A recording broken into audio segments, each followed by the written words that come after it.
रामराम मंडळी, दिशा सेंद्रिय शेतीमध्ये आपलं स्वागत आहे. मी तुमचा मित्र अण्णासाहेब जगताप, अर्थातच अण्णाभाऊ.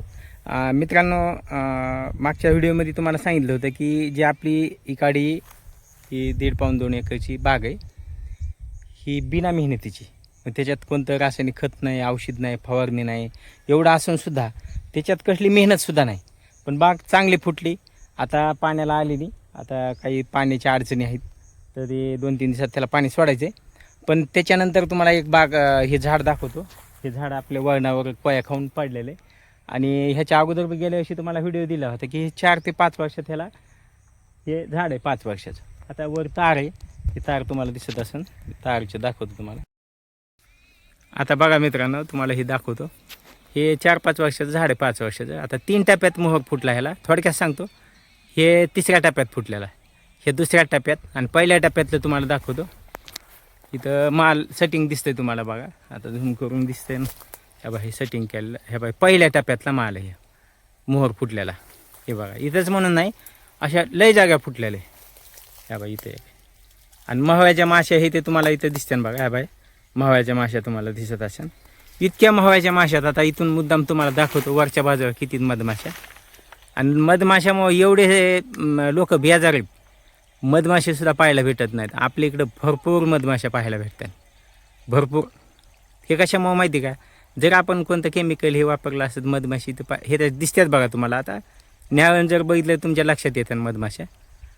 ते आता मोबाईलमध्ये एवढं दिसणार बी नाही बरं का, पण तरी बी तुम्ही समजून घ्या. दिसलं तर मला कमेंटमध्ये नक्की सांगा.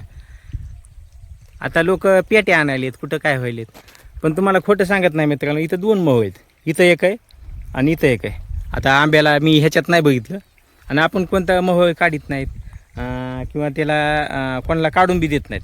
हे कशामुळं, निसर्गाला जर आपल्याला संतुलन राखायचं जर असलं तर ह्या गोष्टी आपल्याला साखळी पद्धतीने ठेवाव्याच लागतात.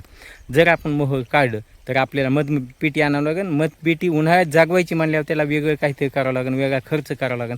त्याच्यामुळे आपल्याला ते न करता आपल्याला सगळं नैसर्गिक जेवढं करता येईल तेवढ्या पद्धतीने, म्हणजे पिकात वेगवेगळे पिकं घ्या. आता हे गहू तुम्हाला दिसतोय, ह्या गव्हामध्ये तुम्ही ह्याच्या अगोदर बी मागचा व्हिडिओ दिला होता की ह्याच्यात मोहरीचं प्रमाण भरपूर ठेवलेलं आहे. काही जागा मोहरी ठेवली, ही इथं मोहरी तुम्हाला दिसत असेल. वेगवेगळे पिकं जर आपण ह्याच्यामध्ये घेतले तर ही साखळी, निसर्गाची साखळी व्यवस्थित चालती. त्याच्यामुळं आपल्याला हे रासायनिक कीटक, बुरशीनाशक आता त्याच्यात ह्याची भर पडली, त्याच्यामुळं मधमाशी कमी झाली. वेगवेगळ्या जे काही वनस्पत्या होत्या निसर्गाने आपल्याला अलगद दिलेला, म्हणजे फुकट दिलेल्या, ह्या सगळ्या आपण मानवानी सगळ्या नष्ट केलेल्या. त्याच्यामुळे आपल्याला मधमाशीची पेटी आपल्याला बाजारातून ह्याच्यात आणून ठेवावं लागायची बागेमध्ये. त्याच्यामुळे आपल्याला ही सेटिंगसुद्धा होत नाही. शेवटी बाहेरचं जर आलं तर त्याला वेगळं खाणं, हे ते रोगराई त्याला भरपूर आल्या. पण नैसर्गिक पद्धतीने मोहळे जर आपल्याला दिसले तर त्याच्यातून आपल्याला जे काय उत्पन्न निघायचं की हे नैसर्गिक पद्धतीनेच निघतं आणि चांगल्या पद्धतीने निघतं. त्याच्यामुळं आपल्याला ह्याच्यात वेगळी पेटी वेगळी आणायची गरज पडत नाही. त्याच्यामुळे तुम्हीसुद्धा कमेंटमध्ये सांगा की अण्णाभाऊ तुम्ही म्हणतात ते बरोबर आहे किंवा खोटं आहे, हे सगळ्या पद्धतीने सांगा. आता ही थंडीमुळे ह्याच्यामुळं 2-3 वेळेस आपल्याला मोहर लागलेला दिसतंय आपल्याला ह्याला आंब्याला. तुमच्याकडं कशी पद्धतीने झालेले ते सुद्धा कमेंटमध्ये सांगा. आणि मधमाशीचं तुम्ही लक्षात ठेवा आणि आपल्या निसर्गाचं संरक्षण करा. धन्यवाद. रामराम.